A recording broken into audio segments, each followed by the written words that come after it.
Now in the days of Ahasuerus, the Ahasuerus who reigned from India to Ethiopia over 127 provinces, in those days when King Ahasuerus sat on his royal throne in Susa, the citadel, in the 3rd year of his reign, he gave a feast for all his officials and servants. The army of Persia and Media and the nobles and governors of the provinces were before him, while he showed the riches of his royal glory and the splendor and pomp of his greatness for many days, 180 days. And when these days were completed, the king gave for all the people present in Susa, the citadel, both great and small, a feast lasting for 7 days in the court of the garden of the king's palace. There were white cotton curtains and violet hangings fastened with cords of fine linen and purple to silver rods and marble pillars, and also couches of gold and silver on a mosaic pavement of porphyry, marble, mother of pearl, and precious stones. Drinks were served in golden vessels, vessels of different kinds, and the royal wine was lavished according to the bounty of the king. And drinking was according to this edict: there is no compulsion. For the king had given orders to all the staff of his palace to do as each man desired. Queen Vashti also gave a feast for the women in the palace that belonged to King Ahasuerus. On the 7th day, when the heart of the king was merry with wine, he commanded Mehuman, Biztha, Harbona, Bigtha, and Abagtha, Zethar, and Carcas, the 7 eunuchs who served in the presence of King Ahasuerus, to bring Queen Vashti before the king with her royal crown, in order to show the peoples and the princes her beauty, for she was lovely to look at. But Queen Vashti refused to come at the king's command delivered by the eunuchs. At this the king became enraged, and his anger burned within him. Then the king said to the wise men who knew the times, for this was the king's procedure toward all who were versed in law and judgment, the men next to him being Carshena, Shethar, Admatha, Tarshish, Meres, Marsena, and Memucan, the 7 princes of Persia and Media, who saw the king's face and sat first in the kingdom. According to the law, what is to be done to Queen Vashti because she has not performed the command of King Ahasuerus delivered by the eunuchs? Then Memucan said in the presence of the king and the officials, not only against the king has Queen Vashti done wrong, but also against all the officials and all the peoples who are in all the provinces of King Ahasuerus. For the queen's behavior will be made known to all women, causing them to look at their husbands with contempt, since they will say, King Ahasuerus commanded Queen Vashti to be brought before him, and she did not come. This very day the noble women of Persia and Media, who have heard of the queen's behavior, will say the same to all the king's officials, and there will be contempt and wrath in plenty. If it please the king, let a royal order go out from him, and let it be written among the laws of the Persians and the Medes, so that it may not be repealed, that Vashti is never again to come before King Ahasuerus. And let the king give her royal position to another who is better than she. So when the decree made by the king is proclaimed throughout all his kingdom, for it is vast, all women will give honor to their husbands, high and low alike. This advice pleased the king and the princes, and the king did as Memucan proposed. He sent letters to all the royal provinces, to every province in its own script, and to every people in its own language, that every man be master in his own household, and speak according to the language of his people. After these things, when the anger of King Ahasuerus had abated, he remembered Vashti and what she had done, and what had been decreed against her. Then the king's young men who attended him said, Let beautiful young virgins be sought out for the king, and let the king appoint officers in all the provinces of his kingdom to gather all the beautiful young virgins to the harem in Susa the citadel, under custody of Hegai the king's eunuch, who is in charge of the women. Let their cosmetics be given them, and let the young woman who pleases the king be queen instead of Vashti." This pleased the king, and he did so. Now there was a Jew in Susa the citadel, whose name was Mordecai, the son of Jair, son of Shimei, son of Kish, a Benjaminite, who had been carried away from Jerusalem among the captives carried away with Jeconiah king of Judah, whom Nebuchadnezzar king of Babylon had carried away.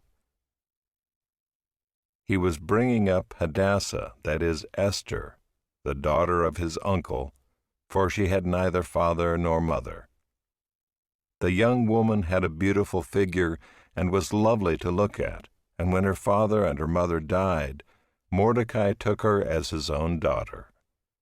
So when the king's order and his edict were proclaimed, and when many young women were gathered in Susa the citadel in custody of Hegai, Esther also was taken into the king's palace and put in custody of Hegai, who had charge of the women. And the young woman pleased him and won his favor, and he quickly provided her with her cosmetics and her portion of food, and with 7 chosen young women from the king's palace, and advanced her and her young women to the best place in the harem.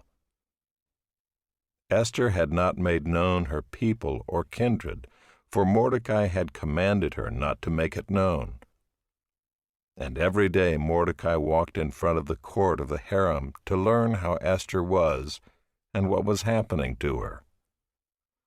Now when the turn came for each young woman to go into King Ahasuerus, after being 12 months under the regulations for the women, since this was the regular period of their beautifying, 6 months with oil of myrrh, and 6 months with spices and ointments for women, when the young woman went into the king in this way, she was given whatever she desired to take with her from the harem to the king's palace.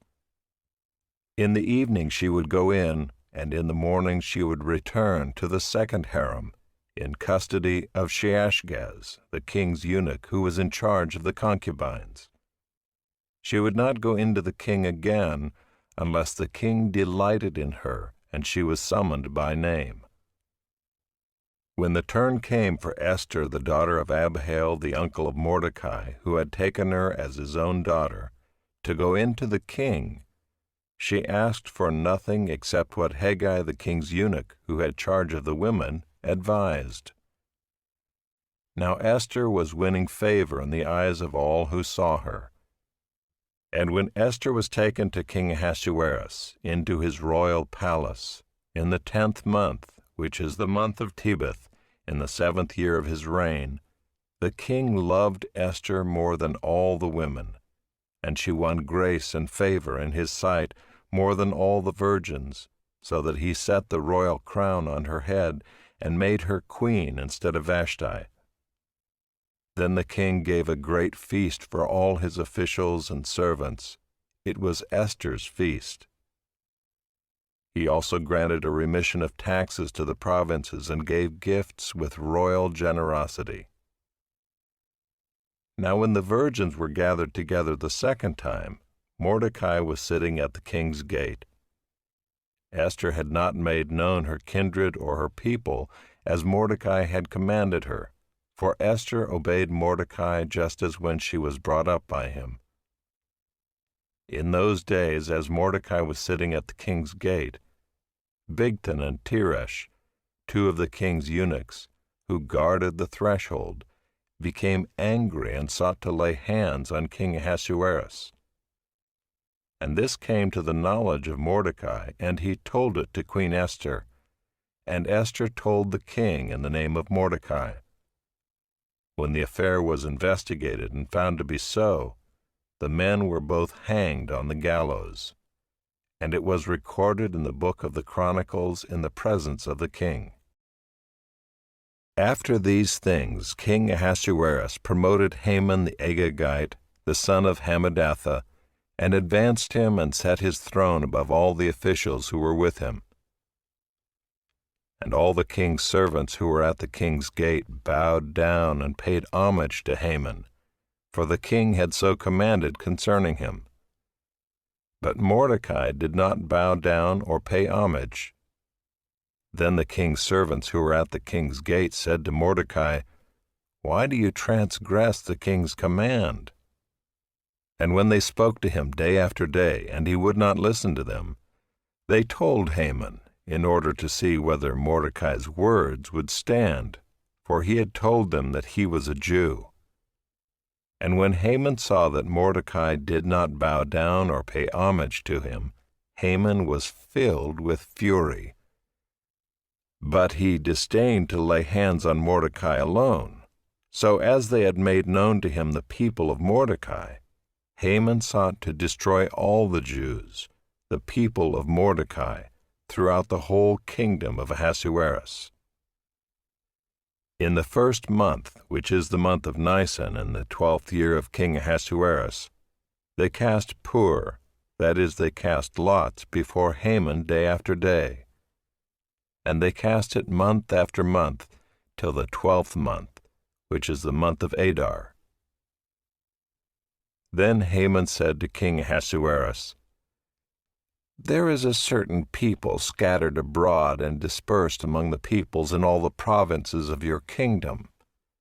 Their laws are different from those of every other people, and they do not keep the king's laws, so that it is not to the king's profit to tolerate them. If it please the king, let it be decreed that they be destroyed, and I will pay 10,000 talents of silver into the hands of those who have charge of the king's business, that they may put it into the king's treasuries." So the king took his signet ring from his hand, and gave it to Haman the Agagite, the son of Hammedatha, the enemy of the Jews. And the king said to Haman, "The money is given to you, the people also, to do with them as it seems good to you." Then the king's scribes were summoned on the 13th day of the first month, and an edict, according to all that Haman commanded, was written to the king's satraps and to the governors over all the provinces, and to the officials of all the peoples, to every province in its own script, and every people in its own language.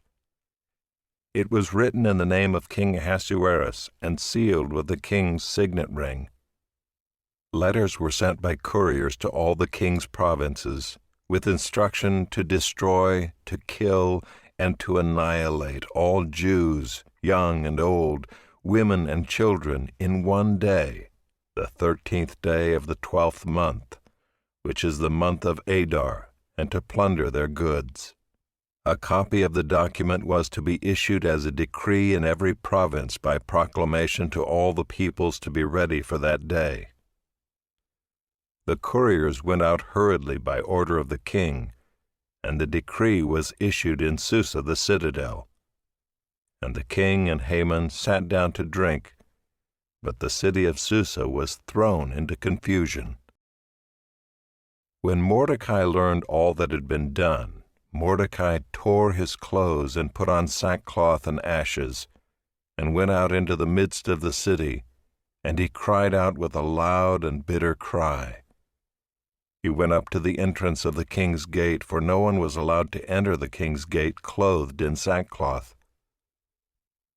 And in every province, wherever the king's command and his decree reached, there was great mourning among the Jews, with fasting and weeping and lamenting, and many of them lay in sackcloth and ashes. When Esther's young women and her eunuchs came and told her, the queen was deeply distressed. She sent garments to clothe Mordecai, so that he might take off his sackcloth, but he would not accept them.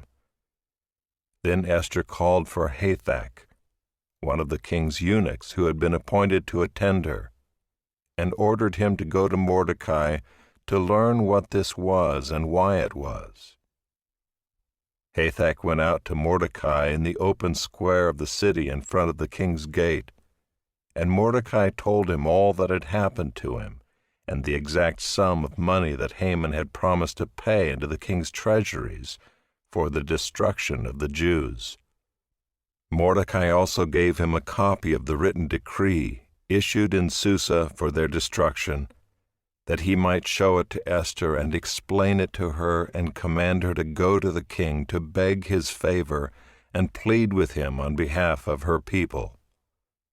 And Hathach went and told Esther what Mordecai had said. Then Esther spoke to Hathach and commanded him to go to Mordecai and say, "All the king's servants and the people of the king's provinces know that if any man or woman goes to the king inside the inner court without being called, there is but one law, to be put to death, except the one to whom the king holds out the golden scepter so that he may live. But as for me, I have not been called to come in to the king these 30 days. And they told Mordecai what Esther had said. Then Mordecai told them to reply to Esther, "Do not think to yourself that in the king's palace you will escape any more than all the other Jews. For if you keep silent at this time, relief and deliverance will rise for the Jews from another place, but you and your father's house will perish. And who knows whether you have not come to the kingdom for such a time as this?" Then Esther told them to reply to Mordecai, "Go, gather all the Jews to be found in Susa, and hold a fast on my behalf, and do not eat or drink for 3 days, night or day. I and my young women will also fast as you do. Then I will go to the king, though it is against the law, and if I perish, I perish." Mordecai then went away and did everything as Esther had ordered him. On the 3rd day Esther put on her royal robes and stood in the inner court of the king's palace in front of the king's quarters, while the king was sitting on his royal throne inside the throne room opposite the entrance to the palace. And when the king saw Queen Esther standing in the court, she won favor in his sight, and he held out to Esther the golden scepter that was in his hand. Then Esther approached and touched the tip of the scepter. And the king said to her, "What is it, Queen Esther? What is your request? It shall be given you, even to the half of my kingdom." And Esther said, "If it please the king, let the king and Haman come today to a feast that I have prepared for the king." Then the king said, "Bring Haman quickly, so that we may do as Esther has asked." So the king and Haman came to the feast that Esther had prepared. And as they were drinking wine after the feast, the king said to Esther, "What is your wish? It shall be granted you. And what is your request? Even to the half of my kingdom it shall be fulfilled." Then Esther answered, "My wish and my request is, if I have found favor in the sight of the king, and if it please the king to grant my wish and fulfill my request, let the king and Haman come to the feast that I will prepare for them, and tomorrow I will do as the king has said." And Haman went out that day joyful and glad of heart. But when Haman saw Mordecai in the king's gate, that he neither rose nor trembled before him, he was filled with wrath against Mordecai. Nevertheless, Haman restrained himself and went home, and he sent and brought his friends and his wife Zeresh. And Haman recounted to them the splendor of his riches, the number of his sons, all the promotions with which the king had honored him, and how he had advanced him above the officials and the servants of the king. Then Haman said, "Even Queen Esther let no one but me come with the king to the feast she prepared, and tomorrow also I am invited by her together with the king. Yet all this is worth nothing to me, so long as I see Mordecai the Jew sitting at the king's gate." Then his wife Zeresh and all his friends said to him, "Let a gallows 50 cubits high be made, and in the morning tell the king to have Mordecai hanged upon it. Then go joyfully with the king to the feast." This idea pleased Haman, and he had the gallows made. On that night the king could not sleep, and he gave orders to bring the book of memorable deeds, the Chronicles, and they were read before the king. And it was found written how Mordecai had told about Bigthana and Teresh, 2 of the king's eunuchs, who guarded the threshold, and who had sought to lay hands on King Ahasuerus. And the king said, "What honor or distinction has been bestowed on Mordecai for this?" The king's young men who attended him said, "Nothing has been done for him." And the king said, "Who is in the court?" Now Haman had just entered the outer court of the king's palace to speak to the king about having Mordecai hanged on the gallows that he had prepared for him. And the king's young men told him, "Haman is there, standing in the court." And the king said, "Let him come in." So Haman came in, and the king said to him, "What should be done to the man whom the king delights to honor?" And Haman said to himself, "Whom would the king delight to honor more than me?" And Haman said to the king, "For the man whom the king delights to honor, let royal robes be brought, which the king has worn, and the horse that the king has ridden, and on whose head a royal crown is set. And let the robes and the horse be handed over to one of the king's most noble officials. Let them dress the man whom the king delights to honor, and let them lead him on the horse through the square of the city, proclaiming before him, 'Thus shall it be done to the man whom the king delights to honor.'" Then the king said to Haman, "Hurry, take the robes and the horse, as you have said, and do so to Mordecai the Jew, who sits at the king's gate. Leave out nothing that you have mentioned."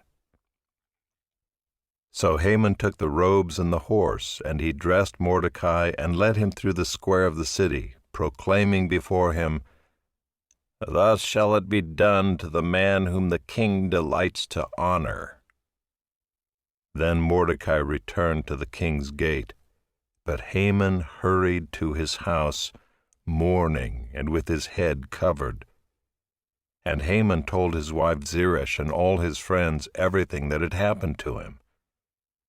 Then his wise men and his wife Zeresh said to him, "If Mordecai, before whom you have begun to fall, is of the Jewish people, you will not overcome him, but will surely fall before him." While they were yet talking with him, the king's eunuchs arrived and hurried to bring Haman to the feast that Esther had prepared. So the king and Haman went in to feast with Queen Esther, and on the second day, as they were drinking wine after the feast, the king again said to Esther, "What is your wish, Queen Esther? It shall be granted you. And what is your request? Even to the half of my kingdom it shall be fulfilled." Then Queen Esther answered, "If I have found favor in your sight, O king, and if it please the king, let my life be granted me for my wish, and my people for my request. For we have been sold, I and my people, to be destroyed, to be killed, and to be annihilated. If we had been sold merely as slaves, men and women, I would have been silent, for our affliction is not to be compared with the loss to the king."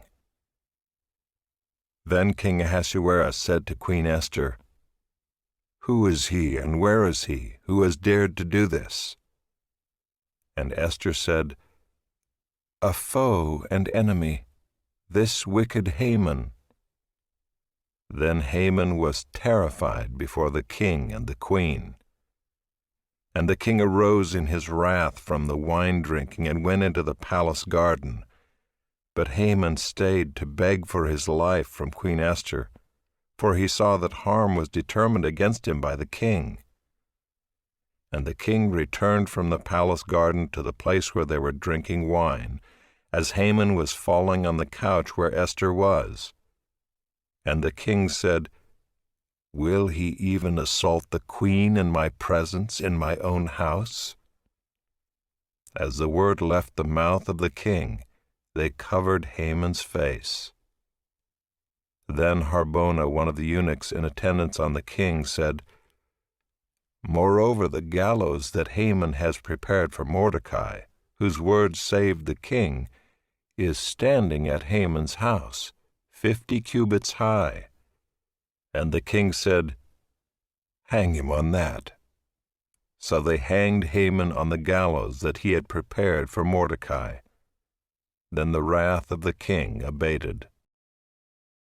On that day King Ahasuerus gave to Queen Esther the house of Haman, the enemy of the Jews. And Mordecai came before the king, for Esther had told what he was to her. And the king took off his signet ring, which he had taken from Haman, and gave it to Mordecai. And Esther set Mordecai over the house of Haman.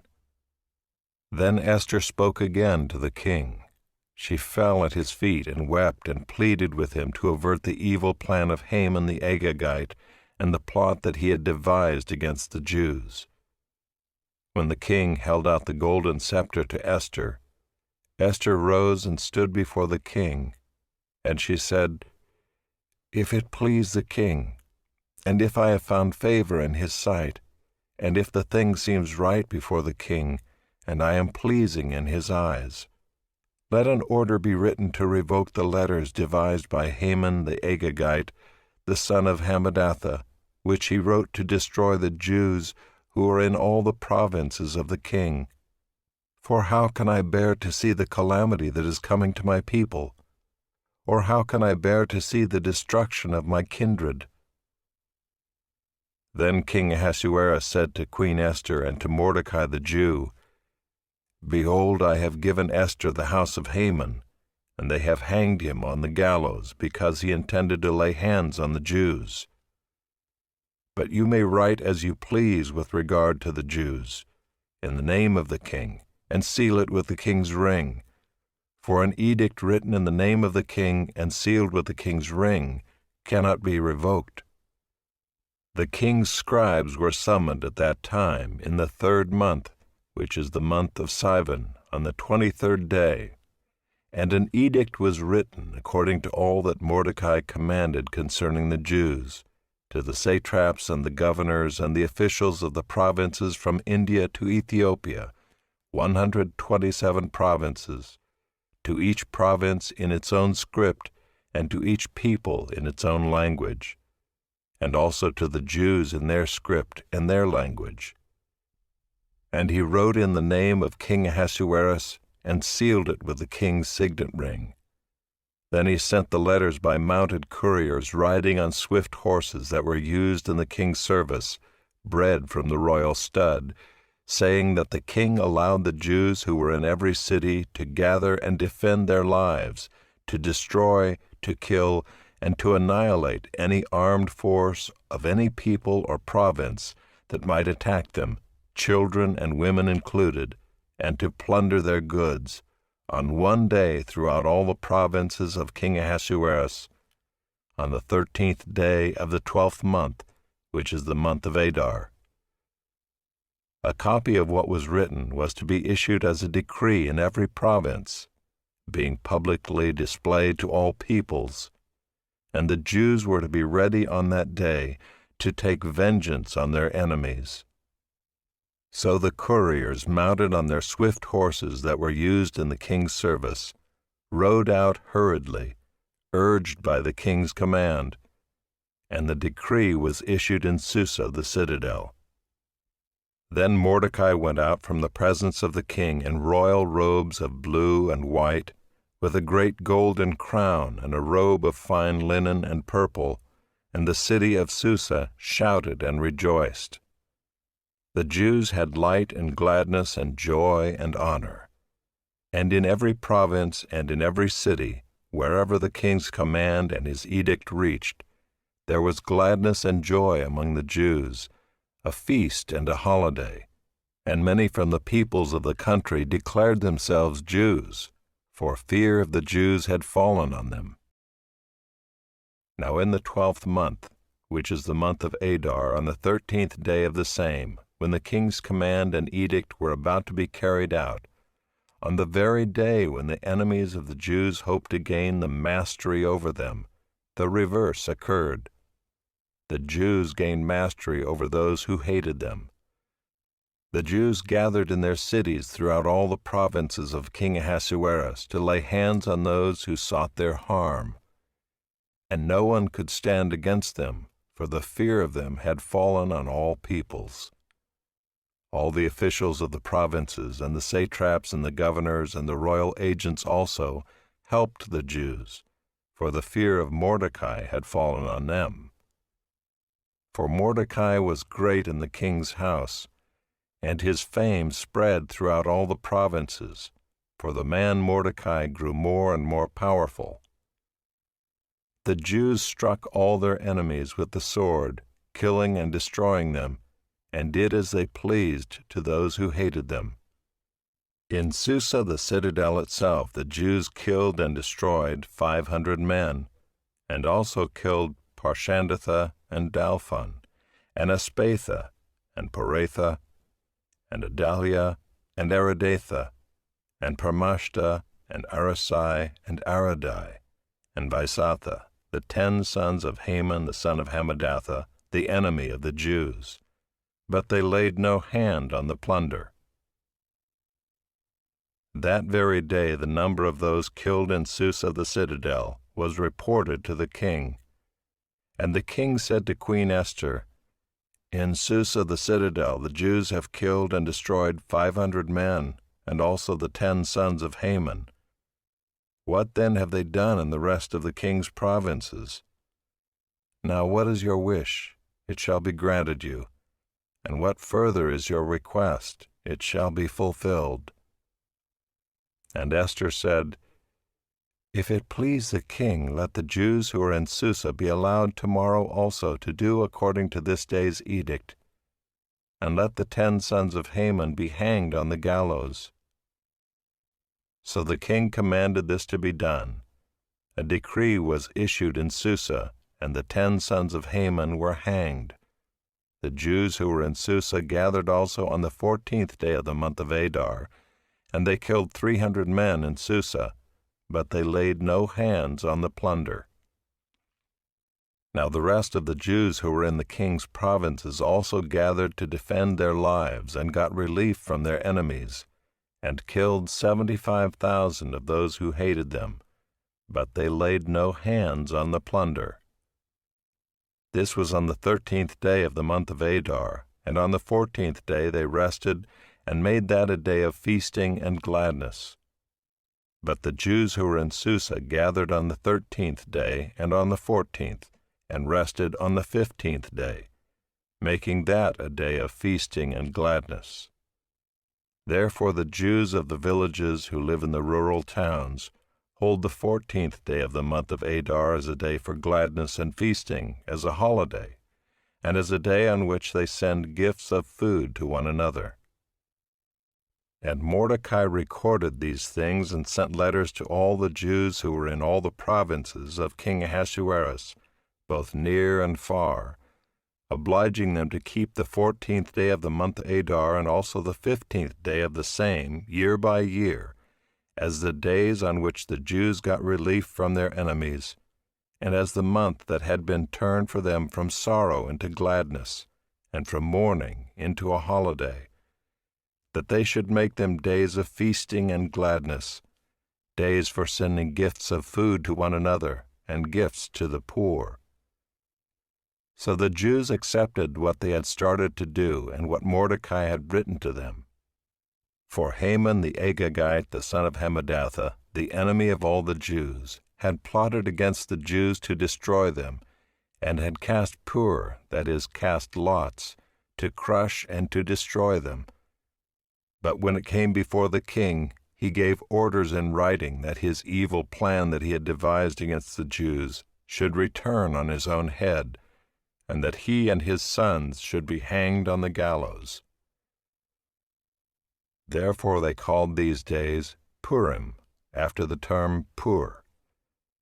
Therefore, because of all that was written in this letter, and of what they had faced in this matter, and of what had happened to them, the Jews firmly obligated themselves and their offspring and all who joined them, that without fail they would keep these 2 days according to what was written, and at the time appointed every year, that these days should be remembered and kept throughout every generation, in every clan, province, and city, and that these days of Purim should never fall into disuse among the Jews, nor should the commemoration of these days cease among their descendants. Then Queen Esther, the daughter of Abihail, and Mordecai the Jew gave full written authority, confirming this second letter about Purim. Letters were sent to all the Jews, to the 127 provinces of the kingdom of Ahasuerus, in words of peace and truth, that these days of Purim should be observed at their appointed seasons, as Mordecai the Jew and Queen Esther obligated them, and as they had obligated themselves and their offspring with regard to their fasts and their lamenting. The command of Esther confirmed these practices of Purim, and it was recorded in writing. King Ahasuerus imposed tax on the land and on the coastlands of the sea, and all the acts of his power and might, and the full account of the high honor of Mordecai to which the king advanced him, are they not written in the book of the Chronicles of the kings of Media and Persia? For Mordecai the Jew was second in rank to King Ahasuerus, and he was great among the Jews and popular with the multitude of his brothers, for he sought the welfare of his people and spoke peace to all his people.